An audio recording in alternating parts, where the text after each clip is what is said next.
Bonjour, je m'appelle Judith Flessel-Toto et j'aimerais partager avec vous un des tournants de ma vie spirituelle qui m'a beaucoup marquée. C'est vraiment étrange ce qui s'est passé.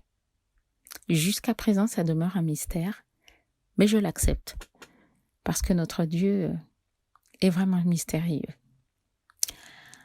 Alors, ça s'est passé il y a au moins 25 ans. J'habitais toute seule en ce temps-là.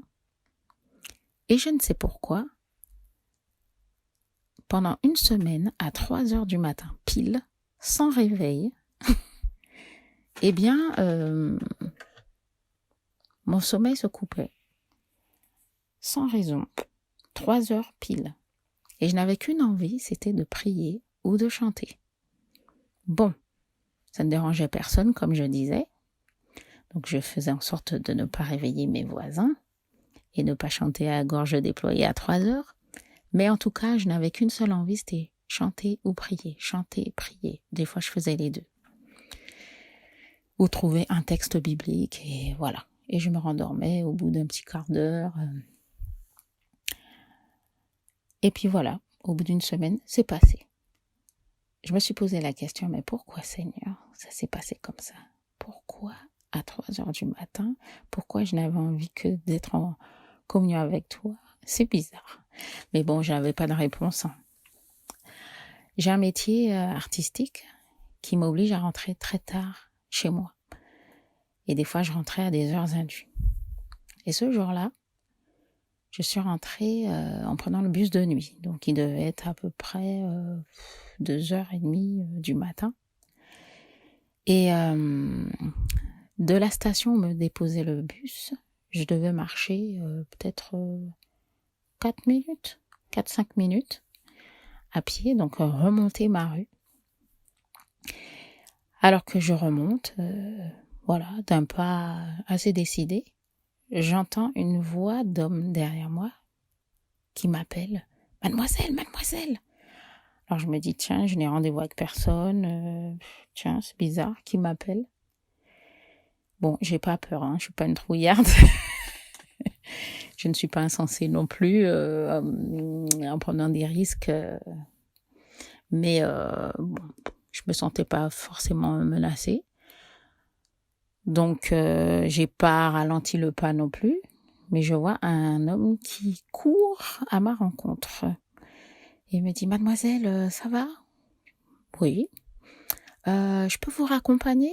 Je dis « Non, merci. » À quel honneur devez-vous m'accompagner? Il dit « Oui, en fait, je voulais vous dire quelque chose. » Alors moi aussi, je dois vous dire quelque chose. Je n'ai jamais vu cet homme de ma vie. Je ne le connais pas. Je ne me rappelle pas l'avoir croisé quelque part, ni dans mon escalier, ni dans mon immeuble, ni dans ma rue, ni nulle part. Et le gars me dit « Je dois vous dire quelque chose. Continuez à prier ainsi. C'est très bien ce que vous faites. » Alors là, mon sang s'est glacé. Je dis « Quoi ?» J'ai eu un moment de trouble. J'ai dit « Mais excusez-moi, monsieur, comment savez-vous que je prie tous les jours ?» Le gars m'a dit « Je le sais, mais continuez, c'est très bien. » Je vous raconte ça, j'ai la chair de poule en ce moment. Waouh! Et puis le gars, il est parti. Et je suis rentrée chez moi. J'ai déposé mon sac. Je me suis assise sur mon canapé. J'ai dit « Seigneur, serait-ce un clin d'œil de ta part? C'est incroyable ce qui s'est passé. Je ne connais pas le gars. Et le gars m'encourage comme ça. Mais il n'est pas chez moi à 3 heures. Il n'y a personne chez moi. Il n'y a pas de voisin qui me regarde. Mais comment? Est-ce que c'est un ange? Je ne sais pas. Jusqu'à présent, je n'ai pas de réponse. Mais une chose est sûre, c'est que Dieu, de n'importe quelle façon, peut nous encourager. Et il le fait. Alors, il y a une chanson que j'aimais beaucoup. C'était de Noël Colombier.